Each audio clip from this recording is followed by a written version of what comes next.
رجعنا لكم من بعد الأغنية الجميلة هذه، لكن أيضا راح ننتقل إلى تقرير على أساس نشوف ضيفة أجمل وإبداعات جميلة. أيضا ننتقل حق هذا التقرير ونرجع لكم مرة ثانية على كافيه شبابي.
إذا من جديد نرجع نرحب في كل اللي قاعد يتابعونا. يعني شفنا هالتقرير الحلو والمميز، وكانت ضيفتنا في هذا التقرير واضحة وبارزة إنجازاتها المميزة. إذا بنتكلم عن السي في مالها، ما شاء الله فهو السي في وايد حافل وكبير، خصوصا انها كانت صحفيه وقامت بالعديد من اللقاءات الصحفيه مع كبار الشخصيات، وايضا نالت على العديد من الجوائز والهدايا والدروع، وابرزها كان هديه ودرع من حضره صاحب السمو امير البلاد الشيخ صباح الأحمد الجابر الصباح في 2003 لاختراع اخترعته في ذاك الوقت. وايضا اخر اختراع او اخر انجاز لها كان هو الطباعه بالليزر مثل ما شفتوا، ومثل ما قاعد تشوفون الايباد اللي عندي هني ايضا موجود عليه صوره معدنا واسم معدنا احمد خورشيد، واشياء وايد على هذا الايباد، وعموما اشياء وايد راح نسولف اكثر عنها. جمانه طبيخ، يا حياك الله ومرحبا فيك في كافيه شبابي. الله يحييكم، يا هلا والله. واكيد يمكن انا احب اضيف على كلامك يا عبد الرحمن ان جمانه تعتبر مدير عام مؤسسه جمانه للنشر والتوزيع وتنظيم المعارض، ايضا بالاضافه لكونها صحفيه جدا متميزه وسوت العديد من اللقاءات البارزه من خلال يعني اناس لهم اساميهم يمكن في الساحه. يعطيك العافيه يا جمانه وشرفنا وجودك ويانا. يسلمك حبيبتي. ثانك يو جمانه. يمكن احنا من خلال التقرير اللي طاف لاحظنا ان في شيء مميز من خلال مكتبك، ان اللون الاحمر يمكن هو اللون الطاغي. يمكن انا برج الثور فما الام لما البس احمر او احب اللون الاحمر، بس جمانه يمكن انت كل شيء احمر، وسمعنا انك تحبين حتى الورد الجوري الاحمر، وانت اليوم لابسه احمر. ضروري ضروري. فكره اللون الاحمر بشكل عام، اول شيء انا حابه ارحب فيكم، وانا سعيده اليوم اني موجوده بكافيه شبابي، وابعث تحيه الى المعد احمد خورشيد اللي صحيح خلاني اكون اللي نور التقرير قبل شوي. طبعا بالنسبه حق اللون الاحمر، معروف بعلم النفس ان اللون الاحمر اللون للناس المحبين للحياه بشكل عام. صحيح. لون وايد قريب من نفسي، قريب على مزاجي، يمكن شوي المزاج العصبي. فعلشان كذي تلقى طاغي. بالنسبه للورده الحمراء، دائما انا اشبه نفسي بالورده الحمراء اللي لها شكل حلو، بس اذا قربتي ما تلقين فيها شوك شوي. ما عرفنا برجها، شنو برجك؟ برج الدلو. الدلو برج هوائي، ما له اي شغل باللون الاحمر.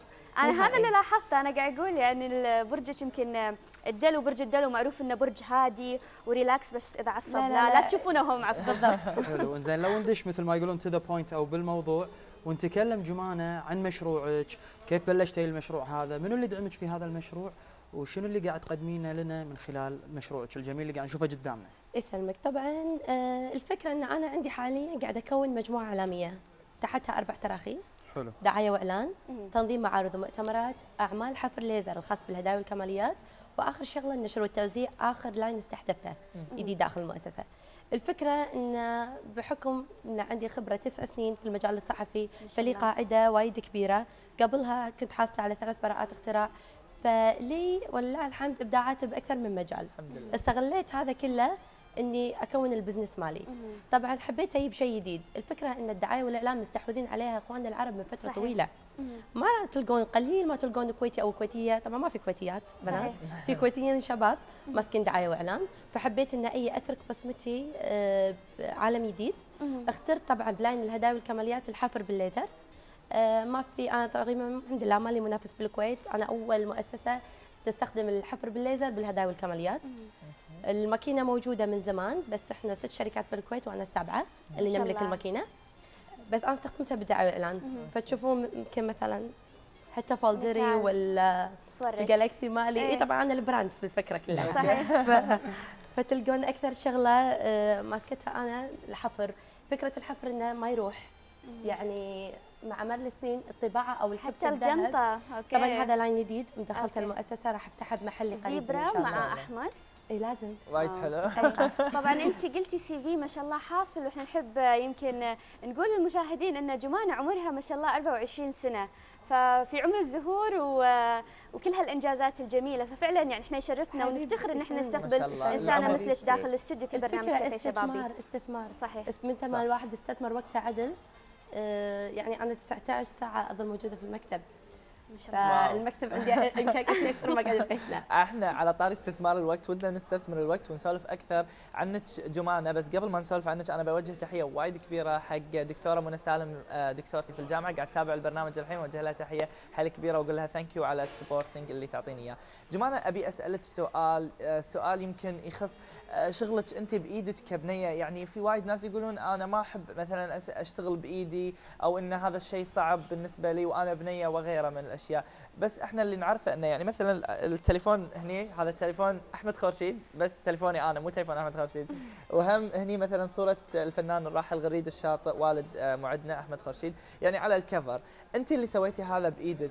فالسؤال شلون ممكن بنيه بكل لطف تسوي هالاشياء هذه بايدها؟ خليني اقول لك شغله، الماكينه غاليه، وعندنا مثل الكويتي يقول لك عيني على حلالك دواء. صح. فالفكره ان لما انا اشتغل عليها احسن مما اي عامل يشتغل عليها. صحيح. ممكن باكر يخربها. وفكره الحفر اذا انحفرت شغله واختربت قط الايتم بزباله. اوكي. ما تستفيد منه. هذا مو طباعه، ممكن النظفه والرد نطبع عليه مره ثانيه. الفكره انه هذا حفر، علشان كذي وايد اكون حريصه، خصوصا اني استورد من 3 دول، الهند ومصر وتشاينا، فان ضاع علي الايتم راح. هذا رقم 1. رقم 2 انا كل عميل عندي اسوي له شغله كاني قاعد اسوي لنفسي، فاكون حريصه ان كل ايتم فيهم يطلع بالمستوى المطلوب. صحيح. كون السؤال عندي ولا عندك؟ السؤال عندي، بس تبين تسالين عادي تمرين على الرقبه. تفضل بالعكس. لا، هو السؤال اللي انا بسالك اياه جمانه، انه ما شاء الله عليك انت شقرديه وما ينخاف عليك من تديره، ودائما تسوين الامور هذه بايدك. شفنا ابداعات وشفنا انجازات جميله جدا. لو تكلمينا شوي عن خططك المستقبليه وش اللي راح نشوفه بالمستقبل؟ باذن الله قريبا، يعني بعد ان شاء الله 3 اشهر راح افتح محلي. طبعا بما ان دخلت بلاين الجناط وراح ابدا بلاين هدوم، لان وايد الناس يسالوني من وين تجيبين هدومك؟ الفكره ان اغلبيتهم انا اكون مخيطتهم. حلو. فراح ابدا ادخل لاين حفر الليزر الجلد مع الهدوم، فهذا ان شاء الله قريبا راح افتح المحل. يمكن المحل راح يخدم شريحه اكبر، خصوصا ان هذه الفتره انا ما اتعامل الا مع شركات مو افراد، فراح افتح لاين الافراد ان شاء الله قريبا. جمانة اكيد احنا بانتظار جميع ابداعاتك، سواء على مستوى النشر والتوزيع او حتى المعارض او عن طريق الليزر، الحفر بالليزر.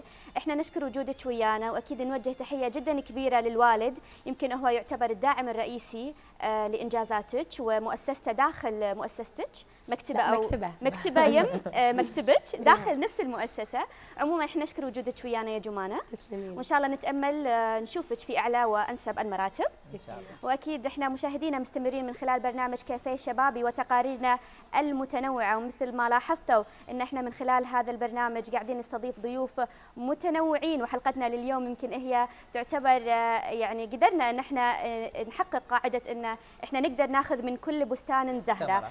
سوينا لقاء مع طلبه الجامعه بالاضافه للقائنا مع جمانة الطبيخ هذه المبدعه الجميله، واكيد احنا متواصلين من خلال تقارير متنوعه ومن خلال ضيوف داخل الاستوديو.